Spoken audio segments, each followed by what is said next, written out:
Welcome back to the soft revolution called Iqbal کا پاکستان. اور آج ہم اشتہاد پہ بات کر رہے ہیں اور ہمارا کنکلوژن جو ابھی ایک صاحب نے جو سوال پوچھا تھا بریک سے پہلے, ان کا ایک مختصر سا ایک جواب, کیونکہ مختصر سا جواب یہی ہے علی کہ جو ریولوشن ہم بلڈ کر رہے ہیں اللہ کے فضل سے, اس کا مقصد ہی یہی ہے کہ اس پورے نظام کو جہاں یہ ریفارم ہو سکتا ہے ریفارم کریں ورنہ ریپلیس کریں. And we don't accept this. obviously یہ نظام ظلم کا نظام ہے, یہاں پہ اس میں انگریز کا بنایا ہوا قانون ہے, یہ ڈیکمپوزڈ ہو چکا ہے, یہ گل چکا ہے, سڑ چکا ہے, اس کو ریفارم نہیں کیا جا سکتا. کسی کے اندر اتنی ہمت نہیں ہے کہ کہے کہ کھل کے آ کہ سسٹم کو چینج کریں. لوگوں کو اچھی طرح پتا ہے کہ یہ کرپٹ سسٹم کا حصہ ہے, لیکن چونکہ ان کے ویسٹڈ انٹرسٹ اس کے ساتھ لگے ہوئے ہیں لہذا یہ تبدیل نہیں کرنا چاہتے. یعنی جو ایک بڑا خوبصورت خط 100 ہجری میں, یعنی 100 ہجری میں جب مسلمان نئے نئے اندلوسیہ کیپچر کیا مسلمانوں نے, تو اس وقت حضرت عمر بن عبدالعزیز کا دور تھا. تو ایک اندلس کے ایک مسلمان جنرل نے ایک ڈائری لکھی, اور وہ 1300 سال پرانی ڈائری ہے جو اسپینش آرکائیو سے ٹرانسلیٹ ہو کے اب انگلش میں آئی ہے. وہ خزانے جو اسپین سے وہاں چلے گئے تھے اور پڑے ہوئے تھے صدیوں سے, اب ٹرانسلیٹ ہوئے ہیں وہ.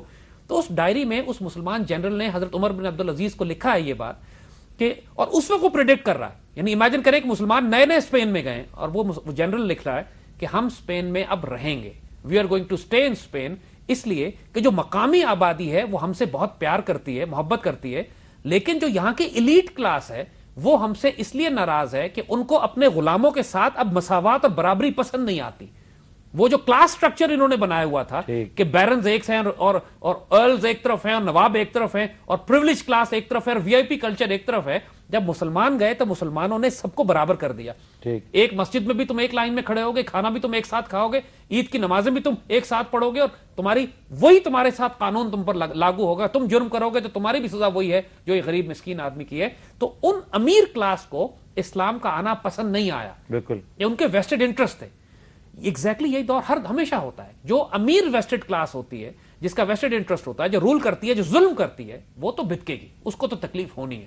لیکن جو 99% میسز ہوتے ہیں وہ اسلام کو سینے سے لگاتے ہیں. اور وہی پریڈکشن اس جنرل کی ٹھیک تھی کہ اسلام پھر وہاں پہ 800 سال تک رہا, اور وہاں پہ کوئی رائٹس 800 سال میں نہیں ہوئے between Muslims and Jews and Christians.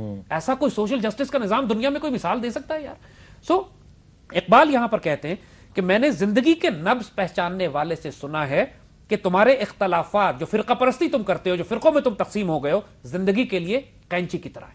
امت کو اگر کاٹنا ہے, جیسے کپڑے کو آپ کاٹ کاٹ کے ٹکڑے ٹکڑے کر دو تو جوڑنا مشکل ہو جاتا ہے. اس کے بعد یہ ہمارے فرقہ بندیاں, ہمارے اختلافات, چاہے سیاسی فرقے ہو یا مذہبی فرقے, جو ڈیموکریسی کا سب سے بڑا عذاب پاکستان میں ہے, جو 200 سیاسی جماعتیں بنی ہوئی ہیں, آپ کے خیال میں یہ 200 سیاسی جماعتیں ملک کو متحد کر رہی ہیں یا پھاڑ کے الگ کر رہی ہیں؟ ہم کو سیاسی پارٹیز کی کوئی ضرورت نہیں ہے. امت مسلمہ نے جو 800 سال دنیا پہ حکومت کی, کوئی سیاسی جماعت نہیں تھی ان میں, کوئی مذہبی جماعت نہیں تھی ان میں. جہاں مذہبی اور سیاسی جماعتوں نے بننے کی کوشش کی ہے وہ فرقہ بنا ہے, فساد ہوا ہے, اختلاف ہوا ہے, اور وہ فوجی طاقت سے پھر ان کو دبانا پڑا ہے, اور علماء کو پھر اپنا کردار ادا کرنا پڑا ہے امت کو دوبارہ جمع کرنے کے لیے.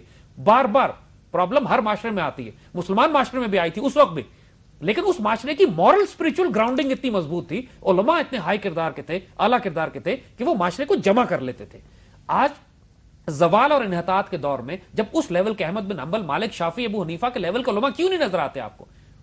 ویسے ایسے فقراء اور اولیاء دنیا میں کیوں نظر نہیں آتے جن کا مقام شیخ عبد القادر جیلانی, سائیڈ لائن ہو جاتے ہیں, وہ لوگ چشتی, علی حجویری, دادا بابا فرید کے لیول کے فقراء بھی نظر نہیں آتے. لوگ ہم سے پوچھتے ہیں کہ آپ کسی اللہ کے ولی فقیر کو جانتے ہیں, کہ ہم کسی سے جا کے فیض لیں جیسے بزرگوں کو ہم کتابوں میں پڑھتے تھے, آج کیوں نہیں نظر آتے ہم کو؟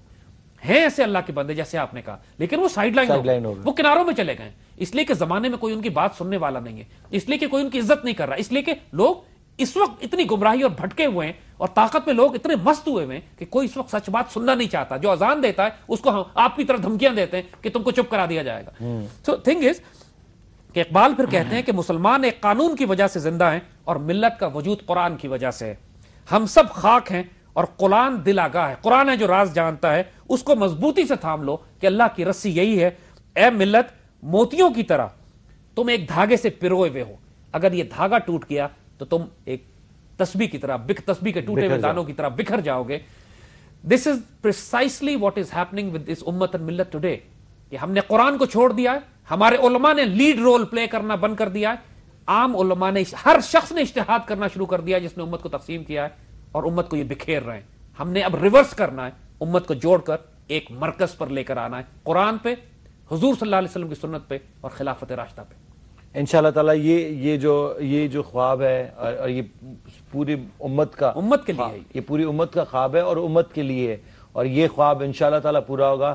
شاید ہم نے یہ سٹارٹ کیا ہے یا ہمارے وقت میں نہ ہو، لیکن جیسا کہ پہلے بہت سارے شوز میں بھی یہ کہہ چکے ہیں کہ یہ بیج بونے والا، شاید ہم اس کا اینڈ رزلٹ کبھی نہ دیکھ سکیں، اور ہمارے بچے یا ان کے بچے آگے سے اس کا انشاءاللہ ہم دیکھیں گے علی. انشاءاللہ دس revolution will be televised. Thank you.